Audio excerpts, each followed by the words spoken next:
A'udzu billahi minas syaitonir rajim. Bismillahirrahmanirrahim. Assalamualaikum warahmatullahi wabarakatuh. Waalaikumsalam warahmatullahi wabarakatuh. Pak Mamat, tanam tomat, tanamnya rapat-rapat. Kalau engkau umat Nabi Muhammad, jawab salam saya dengan semangat. Assalamualaikum warahmatullahi wabarakatuh. Waalaikumsalam warahmatullahi wabarakatuh. Hadirin, oh hadirin. Oi. Apa kabar? Sehat semua? Alhamdulillah sehat. Alhamdulillah. Alhamdulillahi rabbil alamin. Wassalatu wassalamu ala ashrafil anbiya'i wal mursalin Sayyidina Muhammadin wa ala alihi wa sahbihi ajmain. Amma ba'du.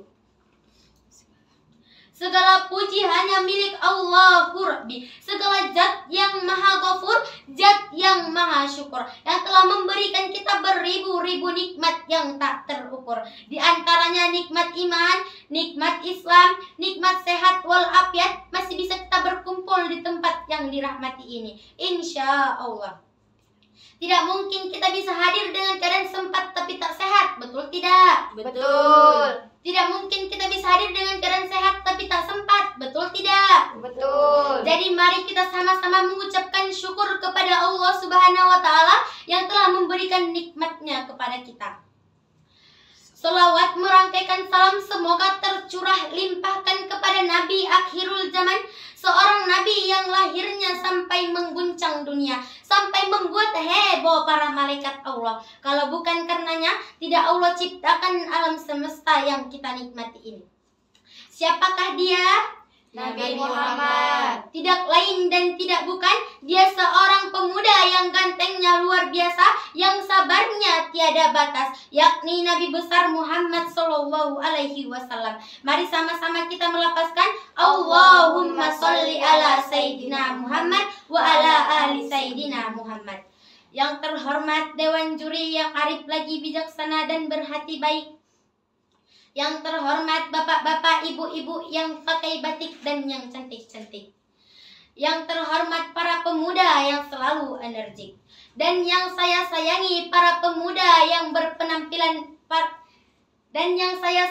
para pemudi yang berpenampilan baik, khususnya yang berwajah cantik. Hati-hati jangan mudah tertarik kepada pemuda yang pura-pura simpatik, pura-pura berhati baik, padahal kelakuannya kayak jangkrik. Salah-salah langsung ditarik, habis itu dikelitik-kelitik sampai kamu tidak bisa berkutik hingga terjadi titik-titik. Adapun maksud saya berdiri di sini bukan untuk menunjukkan senyum saya yang manis ataupun menjadi pemtamim dan pelawak, melainkan berdirinya saya di sini untuk menyampaikan sepatah dua kata yang saya patah-patahkan menjadi beberapa kata dan saya satukan menjadi satu judul yang berjudul Santri Mandiri.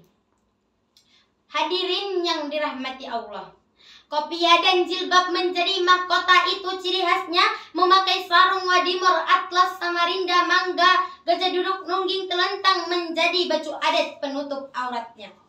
Membaca Al-Quran, mengaji bersama kiai dan ustazah menjadi rutinitas sehari-harinya. Ciri-ciri siapakah itu para hadirin? Santri. Tidak lain dan tidak bukan, dia adalah seorang santri penerus para ulama, pewaris para nabi, benteng suci pengabdi negeri ini. Hadirin yang dirahmati Allah, perlu kita ketahui bahwasanya santri memiliki peran penting dalam kemajuan bangsa dan negara. Peran ini sudah digaungkan oleh ulama di masa lalu. Santri tidak hanya membaca kitab kuning saja, tidak hanya untuk bermalam di pondok pesantren saja, tidak hanya untuk meramaikan masjid-masjid saja, melainkan ikut serta dalam membangun bangsa dan negara. Karena bagaimanapun kita masih hidup di negara Indonesia ini.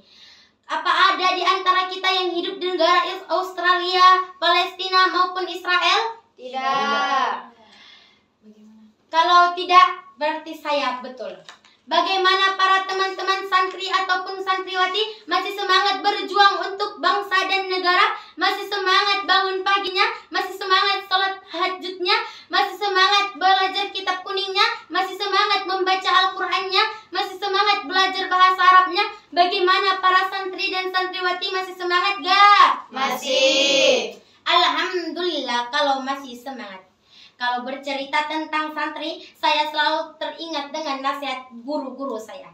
Guru-guru saya sering berkata, beruntunglah kalian menjadi santri. Setelah saya telaah dengan seksama dalam waktu sesingkat-singkatnya, perkataan guru saya sangatlah benar. Kenapa saya bilang sangatlah benar? Karena kita tinggal di pondok pesantren yang memiliki ilmu pengetahuan. Di dalam pondok pesantren kita diajarkan kemandirian, beribadah bersama-sama untuk meraih surganya Allah. Walaupun kita jauh dari orang tua, bukan berarti kita harus sengsara. Walaupun jauh dari kemewahan-kemegahan dunia, bukan berarti kita tidak punya apa-apa. Melainkan di masa muda, di situ kita menanam yang nantinya akan kita panen sendiri. Allah berfirman dalam Al-Quran surah Al-Insyirah ayat 5.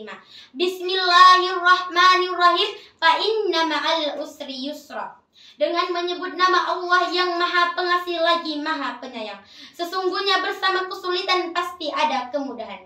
Orang tua selalu berharap kita menjadi santri yang soleh dan mandiri. Kita dimasukkan ke dalam pondok pesantren agar dididik menjadi mandiri. Tinggal di pondok pesantren selama 24 jam, belajar dari pagi hingga sore hari, dan dituntut untuk mengikuti kegiatan pondok pesantren.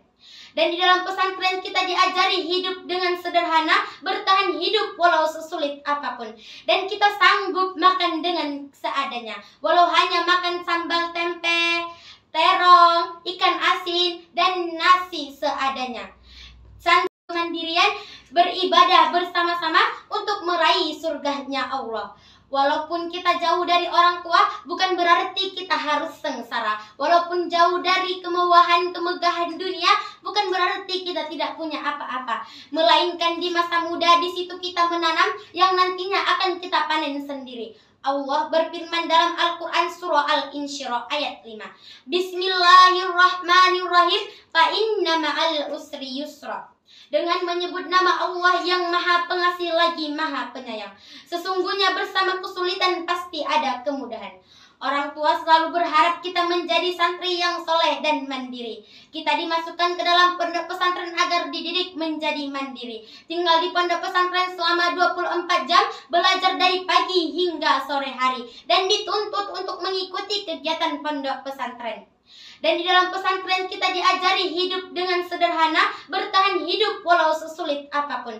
Dan kita sanggup makan dengan seadanya, walau hanya makan sambal tempe, terong, ikan asin, dan nasi seadanya. Kemandirian santri dimulai dari hal-hal yang kecil, seperti mencuci baju sendiri, mengambil nasi sendiri, mengatur duit untuk kebutuhan sendiri, dan mengambil keputusan sendiri. Jadi santri itu berat kawan, biar kami saja. Imam Syafi'i pernah berkata bahwasanya barang siapa yang tidak pernah merasakan sulit, Imam Syafi'i pernah berkata, barang siapa yang tidak pernah merasakan pahitnya belajar sesaat, ia akan merasakan hinanya kebodohan seumur hidup. Menjadi pribadi yang mandiri bagi santri sangatlah penting. Karena setelah tamat dari pondok pesantren, diharapkan bagi tiap-tiap diri mampu melanjutkan misi dakwah, mempersatukan jihad, mempersatukan resolusi jihad, dan menebarkan hal-hal yang baik. Tanpa kemandirian, kita akan sulit menggapai keinginan. Hadirin yang dirahmati Allah, maka dari itu kita sebagai santri harus semangat untuk menuntut ilmu agar bisa menjadi santri yang soleh dan memiliki kepribadian yang mandiri. Semoga di bertambahnya umur ini, jutaan santri di Indonesia Semoga di bertambahnya umur ini, jutaan santri di Indonesia berguna untuk pribadi, orang tua, bangsa, dan negara. Sampai di sini pidato yang bisa saya sampaikan. Mohon maaf kalau ada salah dan hilaf. Kalau ada jarum yang patah, jangan disimpan di dalam peti. Kalau ada kata-kata saya yang salah, jangan disimpan di dalam hati. Kalau ada sumur di ladang, bolehlah kita menumpang mandi. Kalau ada umur yang panjang, bolehlah kita berjumpa lagi. Susu coklat 3 sapi. Sekian, terima kasih. Assalamualaikum warahmatullahi wabarakatuh. Waalaikumsalam warahmatullahi wabarakatuh. Yeay.